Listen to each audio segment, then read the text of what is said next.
வணக்கம். கிறிஸ்தவ பகுத்தறிவு கேள்வி பதில்கள் பாகம் 1. இந்த நிகழ்ச்சியிலே உங்களை சந்திப்பதிலே மிக்க மகிழ்ச்சி அடைகிறோம். கிறிஸ்துவை குறித்தும் கிறிஸ்தவத்தை குறித்தும் வேதாகமத்தை குறித்ததுமான பலதரப்பட்ட கேள்விகளுக்கு இந்த நிகழ்ச்சியிலே ஒரு விரிவான பதிலை நாங்கள் அளித்திருக்கிறோம். வாருங்கள் நேயர்களே, அதை குறித்து நாம் காண்போம். பைபிளில் சொல்லப்படுறதான பழைய ஏற்பாடு புதிய ஏற்பாடு என்பவைகள் என்ன? இதை குறித்து விளக்கமாக சொல்ல முடியுமா?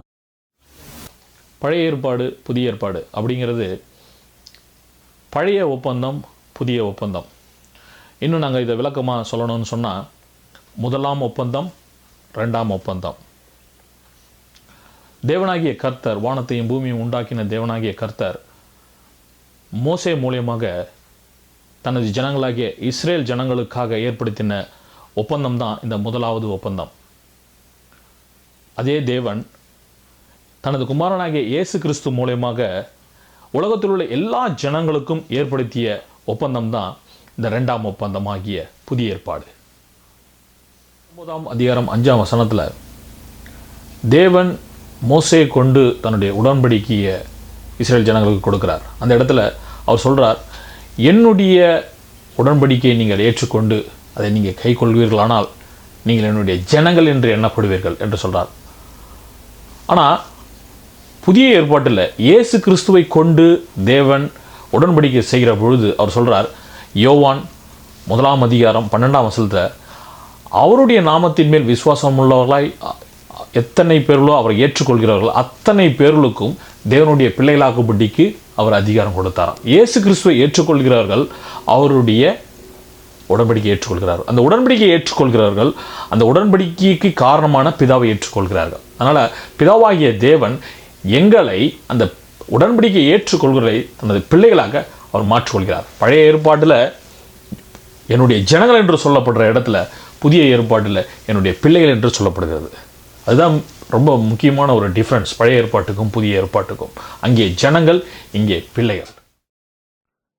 இயேசுவை குறித்ததான திரைப்படங்களில் இயேசு தேவாலயத்துக்கு போய் யாரையோ தொழுது கொள்கிறார். இயேசு கடவுள்னு சொன்னால் அவர் யாரை தொழுது கொண்டார்? இயேசுவுக்கு கடவுளாக இருந்தவர் யார்? கிறிஸ்தவம் திரித்துவம் என்று சொல்லப்படுகிறதான பிதா, குமாரன், பரிசுத்த ஆவி மூவரும் ஒருவரே. இந்த அடிப்படையில் தான் கிறிஸ்துவம் இயங்குகிறது. பிதா என்பவர் அவர்தான் தேவன். அவரது பெயர் யெகோவா. யெகோவா தேவனின் வார்த்தை தான் இயேசு கிறிஸ்து, அதாவது அவருடைய குமாரன். பரிசுத்த ஆவி யெகோவா தேவனுடைய ஆவி. ஸோ யெகோவா தேவன், யெகோவா தேவனுடைய வார்த்தை, யெகோவா தேவனுடைய ஆவி மூவரும் ஒன்றுக்குள் ஒன்று இணைந்து செயல்படுகிறவர்கள். மூவரும் ஒருவர் தான். ஒவ்வொருவரையும் பிரிக்க முடியாது. ஆனால் அவருடைய நிலைகள் வெவ்வேறானது. உதாரணமாக நீர், நீராவி, பனிக்கட்டி இவை மூன்றும் H2O என்று சொல்லப்படுகிறதான மூலக்கூறுடையது. ஆனால் பனிக்கட்டி திடநிலையையும், நீர் திரவ நிலையையும், நீராவி ஆவி நிலையும் உடையது. அதுபோல தான் பிதாவாகிய தேவன் நீர் நிலையையும், இயேசு கிறிஸ்து பனிக்கட்டி நிலையையும், பரிசுத்த ஆவி நீராவி நிலையும் உடையவர்கள். ஆனால் இந்த மூவரில் பிதாவாகிய தேவன் எல்லாருக்கும் தலையானவர். ஸோ இயேசு கிறிஸ்து பிதாவாகிய யெகோவா தேவனுடைய சித்தத்தின்படி பூமியிலே பிறந்து ஒரு மனுஷன் எப்படி வாழ வேண்டும் என்று சொல்லி தேவன் விரும்புகிறாரோ அதனுடைய ஒரு ரோல் மாடல் வாழ்க்கையை இயேசு கிறிஸ்து வாழ்ந்து காட்டினார். ஒரு மனுஷன் எப்படிப்பட்ட வாழ்க்கையை வாழ வேண்டும், அவனுக்கும் கடவுளுக்கும் ஒரு தொடர்பு எப்படி இருக்க வேண்டும் என்று சொல்லி இயேசு கிறிஸ்து வாழ்ந்து காட்டினார். இயேசு தேவாலயத்திலே பிதாவாகிய யெகோவா தேவனைத்தான் தொழுது கொண்டார்.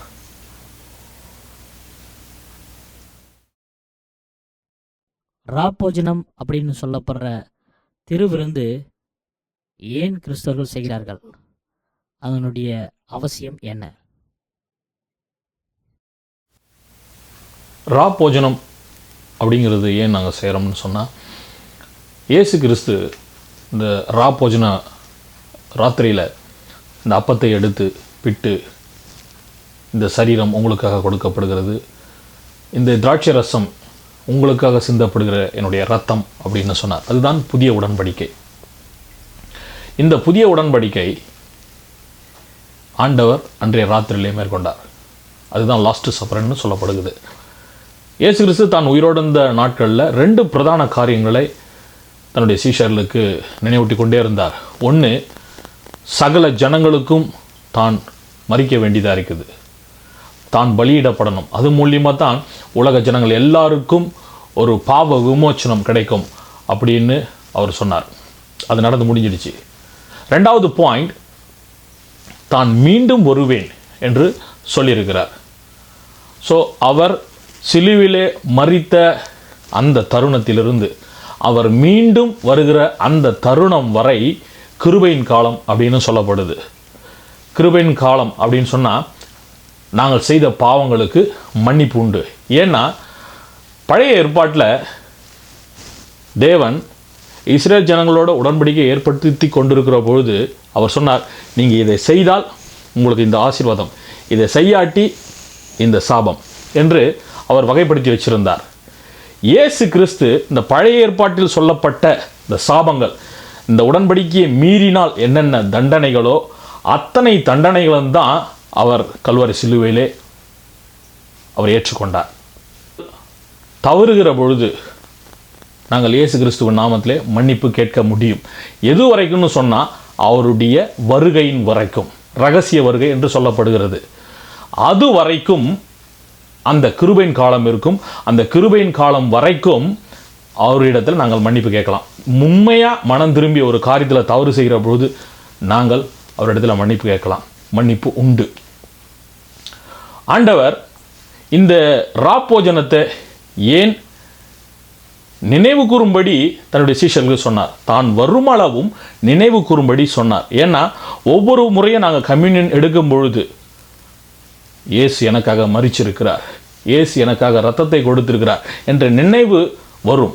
நாங்கள் எங்களை இன்னும் பரிசுத்தப்படுத்திக் கொள்ள, எங்களுடைய தவறுகளை திருத்திக் கொள்ள அது ஒரு வாய்ப்பாக இருக்கும். அதுக்குத்தான் இந்த ராப்போஜனத்தை கிறிஸ்தவர்கள் ஒரு கால இடைவெளியில் அவர்கள் மேற்கொள்கிறார்கள். இயேசு தன்னுடைய 12வது வயசுல ஒரு திருமண விழாவில் கலந்து கொண்டார்னு சொல்லப்படுது. அப்படி கலந்து கொண்ட இயேசு அங்கே தண்ணீரை ஒயினாக மாற்றினார்னு சொல்லப்படுது. அது உண்மையா?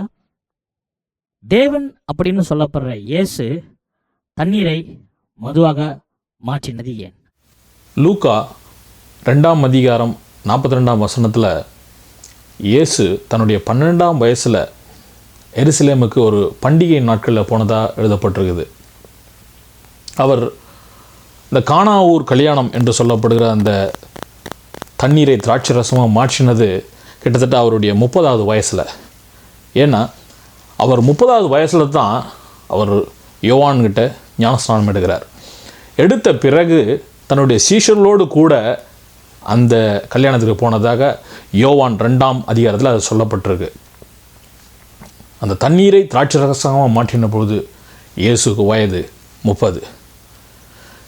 இந்த திராட்சை ரசம் என்று சொல்லப்படுகிற கிரேப் ஜூஸ், இது யூதர்களுடைய பாரம்பரியத்தில் ஒரு முக்கியமான ஒரு பொருள், சடங்குகளில் ஒரு இம்பார்ட்டண்டான ஒரு பொருள். இது தீர்ந்தபடினால அவர்கள் ரொம்ப அவதிக்குள்ளானார்கள். அதனால் இயேசு கிறிஸ்துவோட தாய் இயேசுவிடத்திலிருந்து ஏதாவது உதவி செய்யும்படியாக கேட்குறாங்க. அப்போ தான் இயேசு தன்னுடைய முதல் அற்புதமான தண்ணீரை திராட்சை ரசமாக மாற்றுகிறார். எபேசியர் 5:18 தேவன் எங்களுக்கு அழகாக எழுதி வச்சிருக்கிறார், துன்மார்க்கத்திற்கு ஏதுவான மதுபான வெறி கொள்ளாமல். அதாவது we shouldn't drink என்று சொல்லப்பட்டிருக்குது. ஸோ அங்கே கானாவூர் கல்யாணத்திலே இயேசு கிறிஸ்து மாற்றினது திராட்சை ரசம்தான். அது இங்கிலீஷில் காமனாக ஒயின் அப்படின்னு சொல்லப்பட்டிருக்குது. திராட்சை ரசத்துக்கும் ஒயின் தான் டிரான்ஸ்லேட் பண்ணப்பட்டிருக்குது, மதுபானத்துக்கும் ஒயின் என்று தான் டிரான்ஸ்லேட் பண்ணப்பட்டிருக்குது. நீதிமொழிகள் 23 அதிகாரம் 29-30 வசனங்களில், மதுபானத்தையும் சாராயத்தையும் நாடுகிறவர்களுக்கு வேதனையும் துக்கமும் சண்டையும் புலம்பலும் காயங்களும் ஏற்படும்னு தேவன் எழுதி வச்சிருக்கிறார். அது மாத்திரமல்ல, இந்த மதுபானத்தின் முடிவு பாம்பை போல எங்களை தீண்டும் என்று அழகாக எழுதி வச்சிருக்கிறார். அதனால் இப்படி எழுதின தேவன் நிச்சயமாகவே அவர் தண்ணீரை மதுபானமாக மாற்றவில்லை. அவர் தண்ணீரை திராட்சரசமாகத்தான் மாற்றினார். தண்ணீரை திராட்சரசமாக மாற்ற இயேசுக்கு வல்லமை இருக்கு அப்படின்னு சொன்னா, இந்த நாட்கள்ல பெரும் பிரச்சனையா இருக்கிற குடிநீர் பிரச்சனையை போக்க இயேசுவால கடல் நீரை குடிநீராக மாற்ற முடியுமா? இயேசு கிறிஸ்து தண்ணீரை திராட்சை ரசமாக மாற்றினார். இந்த அற்புதம் மாத்திரம் வேதாகமத்தில் இல்லை. பழைய ஏற்பாட்டில் தேவனுடைய பிள்ளைகள் எப்போல்லாம் அவர்களுக்கு அத்தியாவசியமாக தண்ணீர் தேவைப்பட்டதோ அப்போல்லாம் ஆண்டவர் இயற்கைக்கு அப்பாற்பட்ட விதத்தில் நிறைய அற்புதங்களை செய்திருக்கிறார். உதாரணமாக மோசே தேவனுடைய ஜனங்களை வனாந்தரத்திலே வழிநடத்தி கொண்டு வந்தபோது மாரா அப்படின்ற ஒரு இடத்துல வராங்க. அப்போது அந்த மாறான்ற இடத்துல இருந்த தண்ணீர் ரொம்ப கசப்பாக இருக்குது. தேவன் அந்த கசப்பான தண்ணீரை மதுரமான தண்ணீராக மாற்றுகிறார். அதனால் அது மாறாவின் தண்ணீர் என்று அழைக்கப்படுது. பிறகு இன்னும் 2 இடங்களில் அவர் மலையை பிளந்து அந்த மலையிலிருந்து தண்ணீர் வரும்படியாக செய்கிறார். கிட்டத்தட்ட 6 லட்சம் ஜனங்கள் அவர்களுடைய கால்நடைகள் தண்ணீர் ஒரு ஆண்டுக்கு அவர் குடிக்கிறாங்க. அப்பேற்பட்ட ஒரு அதிசயத்தை தேவன் செய்கிறார். ஸோ அதனால் அந்த இடம் மேரிபாவின் தண்ணீர் என்று அழைக்கப்படுகிறது. 4வதாக அற்புதம், சிம்சோன் கழுதையின் தாளையிடமை கொண்டு 1000 பேரை கொன்று அவன் தாகமாக இருந்து தரையில் விழுந்தபோது தேவன் நோக்கி விண்ணப்பிக்கிறான், ஆண்டவரே நான் சாக போகிறேன், எனக்கு தண்ணீர் தேவன். அப்போ தேவன் தரையை பிளந்து அவனுக்கு தண்ணியை கொடுக்குறார். அது மாத்திரமில்லை, எலிசாவினுடைய காலத்தில் யூதனுடைய படை, இஸ்ரவேலியருடைய படை, ஏதோமியருடைய படை, இந்த 3 படைகள் ஏதோமியருடைய வனாந்தரத்திலே மோவாபியரை எதிர்த்து போரிடுகிற பொழுது அவர்களுக்கு தண்ணீர் இல்லை. அப்போ அவர்கள் தேவனை நோக்கி விண்ணப்பிக்கிற பொழுது தேவன் சொல்கிறார், நீங்கள் குளங்களை வெட்டுங்கள் என்று. நீங்கள் காற்றையும் காண மாட்டீங்க, மழையும் காண மாட்டீங்க, ஆனால் குளங்கள் எல்லாம் நிரம்பும் என்று சொல்லி மறுநாளிலே ஒரு வெள்ளம் வந்து அந்த குளத்தை நிரப்புகிறது. அப்படியாப்பட்ட ஒரு அற்புதத்தை தேவன் செய்கிறார். அது மட்டுமல்ல, ஆபிரகாமுடைய மறுமணியாட்டியாகிய ஆகார் தன்னுடைய மகன் இஸ்மவேலோடு கூட பெர்சபாவின் வனாந்தரத்திலே அவள் அலைந்து திரிகிற பொழுது அவனுடைய மகன் இஸ்மவேல் தண்ணீர் இல்லாமையால் சாக கிடக்கிற வேளையில் அவள் தேவனை நோக்கி விண்ணப்பிக்கிறாள். அப்போ அந்த நேரத்தில் தேவன் அவளுடைய சத்தத்தை கேட்டு அங்கே இருந்த ஒரு துறவு அவள் காணும்படியாக கண்களை திறக்குகிறார். இது மாத்திரமல்ல, எரிகோவில் எலிசாவுடைய காலத்தில் அந்த தண்ணீர் ஒரு கெட்ட தண்ணீராக இருக்குது. தேவன் எலிசாவை கொண்டு அந்த கெட்ட தண்ணீரை நல்ல தண்ணீராக மாற்றுகிறார். ஸோ பல இடங்களில் தேவன் தன்னுடைய ஜனங்களுக்கு வேண்டி இயற்கைக்கு அப்பாற்பட்ட விதத்தில் தண்ணீர் அவர் அளிக்கிறார். இந்த நாட்களில் கடல் தண்ணீரை குடிநீராக மாற்றுறதா தேவனுக்கு ஒரு பெரிய அற்புதம் இல்லை. ஆனால் தேவனை நோக்கி தேவ ஜனங்கள் விண்ணப்பிக்கிற பொழுது அவருடைய தாகத்தை தீர்க்க தேவன் வல்லவராக இருக்கிறார். எப்படியாவது அவருடைய தாகத்தை அவர் தீர்ப்பார். கடல் நீரை குடிநீராக மாற்ற வேண்டும் என்றாலும் கூட அது அவர் தேவன் அதை செய்வார். தேவையானது ஒன்றுதான், விசுவாசம். விசுவாசிக்கிறவனுக்கு எல்லாம் கூடும். இயேசு கிறிஸ்து கூட தன்னுடைய சொந்த ஊருக்கு போகும்போது இவன் தச்சன் அல்லவா என்று சொல்லி அவரை ஏளனம் செய்து அவரை விசுவாசியாமல் போகிறாங்க. இயேசு கிறிஸ்து மற்ற இடங்களில் செய்கிற அற்புதத்தை அந்த இடத்துல அவரால் செய்ய முடியல. காரணம், அவர்களுக்குள் இருந்த அவிசுவாசம். ஸோ தேவனை விசுவாசத்தோடு கேட்கிற பொழுது தேவன் தன்னுடைய ஜனங்களை போஷிக்க வல்லவராக இருக்கிறார். இயேசு கிறிஸ்து ஆடுகளை மேய்த்த ஒரு மேய்ப்பனா? மார்க்கு 6 அதிகாரம் 3 வசனம், மற்றும் மத்தேயு 13ஆம் அதிகாரம் 55ஆம் வசனங்கள் ரொம்ப தெளிவாக சொல்லுது. இயேசுவும் அவருடைய வளர்ப்பு தந்தையாகிய யோசேப்பும் அவர்கள் தச்சு தொழில் செய்து வந்தார்கள். They are carpenters. அவர் இயேசு கிறிஸ்து ஒரு ஆடு மேய்ப்பன் என்றது உண்மை இல்லை. அது அவர் ஒரு ஓமையாக சொன்னார். எல்லாரும் அவருடைய போதகத்தை ஏற்றுக்கொள்கிற ஆடுகளாகவும் தன்னை ஒரு மெய்ப்பனான்னு சொல்லி அவர் ஒரு ஓமையாக தான் சொன்னார். நான் நல்ல மெய்ப்பன், நீங்கள் என்ன ஆடுகளாக இருக்கிறீர்கள் என்று சொன்னது ஒரு ஓமையாக தான் சொல்கிறாரு. உண்மையாக இயேசு கிறிஸ்து ஒரு மெய்ப்பன் அல்ல, ஒரு ஆடு மெய்ப்பன். Is not a real shepherd, is a spiritual shepherd. அவர் ஆவிக்குரிய ஆடு மெய்ப்பன் என்று சொல்லலாமே தவிர, ஆக்சுவலி இயேசு ஒரு தச்சு தொழில் செய்தவர். 30 வயசு வரைக்கும் அவர் ஒரு தச்சு தொழில் தான் செய்கிறார். தேவன் உண்டு பண்ணின ஆதாம் ஏவாள் ஆப்பிள் தோட்டத்தில் இருந்தாங்க. அந்த தோட்டத்தில் இருந்த அற்புத கனியை குறித்து கொஞ்சம் விவரமாக சொல்ல முடியுமா? அது ஆப்பிள் தோட்டமோ அற்புத கனியோ இல்லை. தேவனாகிய கர்த்தர் ஆதியிலே வானத்தையும் பூமியும் உண்டாக்கினார் என்று சொல்லப்படுது. உண்டாக்கப்பட்ட பூமி வெறுமின்மையும் ஒழுங்கின்மையுமாக காணப்பட்டது. அந்த பூமியானது சூழ்ந்து தண்ணீர்களாலும் இருளாகவும் காணப்பட்டது. அதனால் தேவன் 6 நாளில் படைப்புகளை உண்டு பண்ணுறார். 1ஆம் நாள் வெளிச்சத்தையும், 2ஆம் நாள் ஆகாய விரிவு என்று சொல்லப்படுகிற வளிமண்டலத்தையும், 3ஆம் நாள் ஜலத்தை பிரித்து வெட்டாந்தரை சமுத்திரம் இவர்களை உண்டு பண்ணி அதிலே புல் பூண்டு எல்லா விருட்சத்தையும் கனிகளையும் அவர் உண்டு பண்ணுகிறார். 4ஆம் நாள் சூரியன் சந்திரன் நட்சத்திரங்களை உண்டு பண்ணுகிறார். 5ஆம் நாள் சகலவித நீர்வாழ் ஜந்துக்களையும் சகலவித பறவைகளையும் அவர் உண்டு பண்ணுகிறார். 6ஆம் நாள் காட்டு மிருகங்களையும் நாட்டு மிருகங்களையும் ஊரும் பிராணிகளை உண்டு பண்ணி கடைசியாக மனுஷனை தமது சாயலாகவும் தமது ரூபத்தின்படியும் அவர் மனுஷனை ஆணு பெண்ணுமாக உண்டாக்குகிறார். அப்படி உண்டாக்குன தேவன் ஏதேன் என்ற ஒரு தோட்டத்தை உண்டு பண்ணி அந்த ஏதேன் தோட்டத்தில் தான் மனுஷனை வைக்கிறார். அந்த தோட்டத்தை பண்படுத்தவும் காக்கவும் அவனுக்கு அந்த இடத்துல அவர் வைக்கிறார். அப்படி வைக்கப்பட்ட இடத்துல தேவன் முக்கியமாக 2 விதமான விருட்சங்களை சகல கனிகளையும் அவனுக்கு புசிக்க கொடுக்கிற தேவன் 2 கனிகளை விசேஷமாக வைக்கிறார். ஒன்று ஜீவ விருட்சகத்தின் கனியையும், 2வது நன்மை தீமை அறியத்தக்கதான கனியையும். இந்த ஜீவ விருட்சத்தின் கனியை நாங்கள் சாப்பிடுகிற பொழுது நாங்கள் சாவா ஒரு தன்மையை அடையும், நித்தியமாக மனுஷனால் வாழ முடியும். இந்த நன்மை தீமை அறியத்தக்கதான கனியை நாங்கள் சாப்பிடும்பொழுது அவனுக்கு நல்லது கெட்டது தெரிந்து கொள்ள முடியும். மனுஷனை படைச்சது கடவுள்னு சொன்னா சைத்தானை படைச்சது யாரு? பரலோகத்தில் 3 விதமான தேவதூதர்கள் கூட்டம் இருந்தது. ஒன்று தேவனை ஆராதிக்கிற தேவதூதர்கள் கூட்டம், 2 செய்திகளை பரிமாறுகிற தேவதூதர்களின் கூட்டம், 3வது இராணுவத்தின் தேவதூதர்களின் கூட்டம். இந்த தேவனை துதித்து கொண்டிருக்கிற தேவ கூட்டத்துக்கு லூசிஃபர் அப்படின்றவன் தலைவனாக இருந்தான். செய்திகளை பரிமாறுகிற தேவதூதர்களின் கூட்டத்திற்கு கேப்ரியல் என்பவன் தலைவனாக இருந்தான். இந்த இராணுவர்களின் தேவதூதர்களின் கூட்டத்திற்கு மிகாவேல் மைக்கேல் என்று சொல்லக்கூடிய ஒரு தேவதூதன் தலைவனாக இருந்தான்.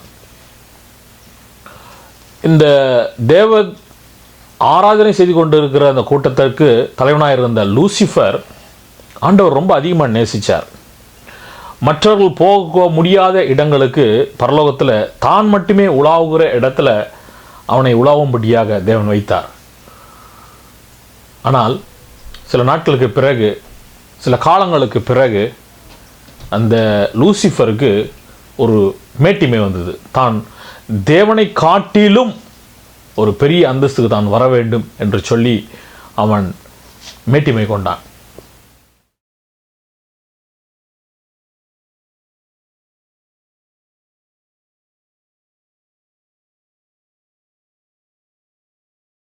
இந்த ஆராதனை செய்து கொண்டிருக்கிற கூட்டத்துக்கு தலைவனான லூசிஃபர் தேவனுக்கு கீழ்ப்படிய மறுத்து தேவனை காட்டிலும் நான் உயர்ந்த மனுஷனாக மாறுவேன் என்று சொல்லி அவன் தன் இருதயத்தில் சிந்தித்தான். மேட்டிமை அவன் இருதயத்தை நிறைத்தது.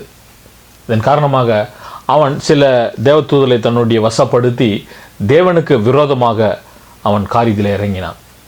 இதை விரும்பாத தேவன் அவர்களை பரலோகத்திலிருந்து கீழே தள்ளினார். இவர்களுக்கு தள்ளப்பட்ட தேவதூதர்களின் கூட்டம் என்று பெயர். ஆரம்பத்தில் அவங்க தேவதூதர்களாகத்தான் இருந்தாங்க, ஏஞ்சல்ஸாக தான் இருந்தாங்க. ஆனால் தேவனுக்கு கீழ்ப்படிய மறுத்தபடியினால் அவர்கள் கீழே தள்ளப்பட்டார்கள், பரலோகத்திலிருந்து கீழே தள்ளப்பட்டார்கள். அதனால் இந்த கூட்டத்துக்கு தள்ளப்பட்ட தேவதூதர்களின் கூட்டம் என்று பெயர், ஃபாலன் ஏஞ்சல்ஸ். இந்த ஃபாலன் ஏஞ்சல்ஸ் தான் டெவிலாக் என்று சொல்லப்படுகிற, ஈவில் என்று சொல்லப்படுகிற, பிசாசு என்று சொல்லப்படுகிற, சைத்தான் என்று சொல்லப்படுகிறவர்களாக மாறினார்கள். மனுஷன் நல்லது கெட்டது தெரிஞ்சுக்கிறது நல்லது தானே. அந்த பழத்தை சாப்பிட வச்சது மூலியமா மனுஷனை அறிவாளியாகவும் பகுத்தறிவாளியாகவும் மாற்றின சைத்தான் நன்மை தானே செஞ்சான். தள்ளப்பட்ட தேவதூதனான லூசிஃபர், சாத்தான், சர்ப வடிவில் ஏவாளை அணுகுகிறான். அவனுடைய முக்கியமான மோட்டிவேஷன், மனுஷன் குவாலிஃபை ஆகக்கூடாது, தேவனுக்கு முன்பதாக குவாலிஃபை ஆகக்கூடாது. ஏன்னா தன்னுடைய இடத்துக்கு பதிலாகத்தான் மனுஷன் படைக்கப்பட்டிருக்கான் என்பதை சாத்தான் அறிந்திருந்தான். அதனால் தேவனுடைய நோக்கத்தை அவன் அவமாக்க விரும்பினான். அதனால் தேவன் சாப்பிடக்கூடாது என்று சொன்ன கனியை சாப்பிட வைக்க அவன் ஏவாளுக்கு முற்பட்டான். பாவம் அப்படிங்கிறது என்னன்னா, தேவன் செய்யக்கூடாது என்ற ஒரு காரியத்தை சொன்ன ஒரு காரியத்தை செய்வது பாவம். செய்யணும்னு சொன்ன ஒரு காரியத்தை செய்யாமல் இருப்பது பாவம். இதுதான் பாவத்துக்கான டெஃபினேஷன். ஆண்டவருடைய கட்டளை எப்போ நம்ம மீறுகிறோமோ அப்போது பாவம் பிறக்கிறது. அங்கே ஆண்டவர் அந்த நன்மை தீமை அறியத்தக்கதான கனியை உண்ணக்கூடாது என்று சொல்லி அதை உண்கிற நாளில் சாகவே சாவீர்கள் என்று சொன்னதனுடைய நோக்கம், அந்த கனியில் ஒன்றுமில்லை, ஆனால் அந்த கனி உண்ணக்கூடாது என்ற கட்டளையை மீறுகிற பொழுது அங்கே பாவம் உண்டாகும். அந்த பாவம் மரணத்தை பிறப்பிக்கும். அதனால தான் அவர் சொன்னார், நீ அந்த பழத்தை உண்ணுகிற போது சாகவே சாகவாய். அது ஆண்டவர் விரும்பல சாக, ஆனால் அந்த கட்டளை அவன் கை கொள்ளாது போகிற பொழுது அது பாவத்தை உண்டு பண்ணும். அந்த பாவம் மனுஷனை மரணத்துக்கு கொண்டு போகும். அதனால தான் ஆண்டவர் அப்படி சொன்னார். மனுஷனை மரணத்துக்குள்ளாக வீழ்த்தும்படியாக, நித்தியமாக படைக்கப்பட்ட மனுஷனை மரணத்துக்குள்ளாக தள்ளும்படியாகத்தான் பிசாசு சர்பத்தின் வடியில் ஏவாளை அணுகுகிறான். இந்த பழத்தை தேவன் உண்ணக்கூடாது என்று சொன்னாரோ என்று சொல்லி. ஏவாள் இல்லை, சகலவற்றையும் உள்ளலாம் என்று சொல்லியிருக்கிறார், இந்த பழத்தை மட்டும் சாப்பிடக்கூடாது என்று சொல்கிறார். ஆனால் பாருங்க, அங்கே சர்பம் ஆகிய அந்த பிசாசானவன், இல்லை நீங்கள் இதை சாப்பிடுகிற நாளில் தேவர்களைப் போல நீங்கள் மாறுவீர்கள், கடவுள் மாதிரி ஆயிடுவீங்க அப்படி சொல்லி ஒரு வஞ்சிக்கிற ஒரு காரியத்தை அங்கே செய்கிறதை நாங்கள் பார்ப்போம். இதை அறியாத ஏவாள் இச்சிக்கப்பட்டு அந்த கண்ணியை பறித்து புசித்து தான் உண்டது மாத்திரமல்ல, தனது கணவர் ஆதாமுக்கும் அதை கொடுக்கிறாள். ஆதாமும் உண்டு பாவத்துக்குள்ளாக விழுகிறான். ஸோ நாங்கள் பாவம் வந்த உடனே அது ஆதாமுக்கும் தேவனுக்கும் உள்ள ஒரு தடையாக மாறி போகுது. எப்படி இயேசு சிலுவிலிருந்து ஏலி ஏலி லாமா சபக்தானி, என் தேவனே ஏன் என்னை கைவிட்டீர் என்று சொன்னது போல, ஆதாம் பாவம் செய்ததன் நிமித்தம் அங்கே பாவம் தேவனுக்கும் மனுஷன் முன்பாக இடையாக அது காணப்பட்டது. அதனால் உலகத்திலே பாவம் பிறந்தது. ஆதாமுடைய ஆவி மரித்தது, அவன் பாவத்துக்குள்ளாகப்பட்டான். முக்காலம் உணர்ந்தவர் கடவுள் அப்படின்னு சொல்றாங்க. அப்படி உணர்ந்தவர் ஆதாம் பாவம் செய்வான்னு அவருக்கு தெரியுமா தெரியாதா? தெரியும்னு சொன்னா ஆதாம் பாவம் செய்யாமல் ஏன் அவர் தடுக்கல? இது தேவனுக்கு தெரியுமா தெரியாதா? ஆண்டவர் முக்காலங்களை உணர்ந்தவர், அவருக்கு நன்றாகவே தெரியும். அப்படின்னா ஏன் அவர் ஆதாமை தடுக்கவில்லை, இல்லை பிசாசை தடுக்கவில்லை. அப்படின்னு சொன்னால், ஆதாமை உண்டாக்கின தேவன் தேவதூதருக்கு இல்லாத ஒரு ஸ்பெஷலை கொடுத்திருந்தார். அது என்னன்னு சொன்னால் வில். அவர்களுக்கு ஒரு சுதந்திரத்தை கொடுத்திருந்தார். அவர்களுக்கு முடிவெடுக்கக்கூடிய அதிகாரத்தை அவர் கொடுத்திருந்தார். இது நல்லது கெட்டது என்ற ஒரு ஆலோசனையை தேவன் தந்தார். ஆனால் அதை தேர்ந்தெடுக்கிற உரிமையை மனிதர்களை விட்டு கொடுத்தார். இது தேவ தூதர்களுக்கு கிடையாது, ஆனால் தேவன் மனிதனுக்கு அதை கொடுத்தார். ஆதாமுக்கு சொன்னார், இந்த பழத்தை சாப்பிடாதே, இது சாப்பிடுகிற நாளில் சாகவே சாவாய். தேவனுக்கு தெரியும் கண்டிப்பாக இந்த கட்டளையை ஆதாமால் நிறைவேற்ற முடியாது என்று சொல்லி. சரி, அந்த நேரத்தில் பிசாசு வந்தபோது அவர் தடுத்திருந்தா, அதுக்கு அடுத்த முறையும் திருப்பும் பிசாசு வரும்போது தடுக்க வேண்டியிருக்கும். So every time he has to be stop. So அவன் முற்படுகிற போது, ஒரு காரியத்தை செய்ய முற்படுகிற போது தேவன் போய் தடை செய்கிறதா இருக்கும். அதாவது அவனுடைய சுதந்திரத்திலே தேவன் குறுக்கிடுவதை போன்ற ஒரு காரியமாக அது அமைந்து விட்டுருக்கும். அதனால தான் தேவன் அதில் குறுக்கிட செய்யவில்லை. மனுஷனே, இது நன்மையான வழி, இது தீமையான வழி அவனுக்கு தெளிவுபடுத்திட்டார். இது சாய்ஸ் இஸ் யுவர்ஸ் என்று சொல்லி அந்த சுதந்திரத்தை அவனுக்கு கொடுத்திருந்தார். பிசாசு வந்து ஏவாளையும் ஆதாமையும் வஞ்சித்து பாவத்திற்குள்ளான போது தேவன் அவளை அப்படியே விட்டுடல. ஆதியாகமம் 3ஆம் அதிகாரம் 15ஆம் வசனத்தில் ஆண்டவர் பிசாசை பார்த்து இப்படியா சொல்றார், உனக்கும் ஸ்திரீக்கும் உன் வித்துக்கும் அவள் வித்துக்கும் நான் பகையை உண்டாக்குவேன். நீ அவர் குதிகாலை நசுக்குவாய், அவர் உன் தலையை நசுக்குவார். அதாவது இயேசு கிறிஸ்துவினுடைய வருகையை குறித்து, இயேசு கிறிஸ்து மனிதர்கள் பாவங்களை போக்குகிற ஒரு பலியாக வருவார் என்று சொல்லி ஆதியாகமத்திலே ஆதாமுடைய நாட்களிலே ஆதாம் பாவம் செய்த போதே தேவன் அதை உணர்த்தினார். மனுஷனை அப்படியே அவர் விட்டுடல. அவன் தவறு செய்த போது கூட அந்த தவறோடு கூட கலந்து அந்த தவறை சரிப்படுத்தும் விதமாக தேவன் அவனுக்கு உதவி செய்தார். இதுதான் சுதந்திரத்தை கொடுத்து அந்த சுதந்திரம் மூலமாக வர்ற கான்சிக்வன்ஸோட மனுஷனுக்கு ஹெல்ப் பண்ணுறது. அதைத்தான் தேவன் அங்கே செய்தார். ஸோ கடவுளுக்கு நிச்சயமாக தெரியும் ஆதாம் அந்த கட்டளையை மீறுவான் என்று சொல்லி. ஆனாலும் அப்படியாக அவனை விட்டுவிடலை. ஏன்னா தேவன் அவனை நேசித்தார். அந்த பாவத்திலிருந்து அவனை வெளிக்கொண்ட விரும்பும்படியாகத்தான் தன்னுடைய சொந்த குமாரன் என்றும் பாராதபடிக்கு தேவன் இயேசு கிறிஸ்துவை கொடுத்திருந்தார். பாவிகளை ரட்சிக்க வந்தேன் அப்படின்னு இயேசு சொல்றார். ஏன் பாவிகளா படைக்கணும்? எல்லாரையும் நல்லவங்களா படைச்சிட்டு அவரு பரலோகத்திலே இருந்திருக்கலாமே. ஆதி மனிதனை உருவாக்கிய போது அவர்களுக்கு கொடுத்த நிறைவான வாழ்க்கையை கொடுக்கவே இயேசு இப்பூமிக்கு வந்தார். ஆனால் ஜனங்களோ அவரை புறக்கணித்து அவர் கட்டளைக்கு கீழ்ப்படியாமற் போனார்கள். இக்கீழ்ப்படியாமை தேவனுக்கும் மனிதனுக்கும் இடையே பிரிவினையை உண்டு பண்ணியது. எல்லோரும் பாவம் செய்து தேவ மகிமையை இழந்தார்கள் என்றும் பாவத்தின் சம்பளம் மரணம் என்றும் வேதம் கூறுகிறது. எனவே பாவம் செய்யும் மக்கள் தேவனோடு இணைந்து ஐக்கியமாக வாழ முடியாது.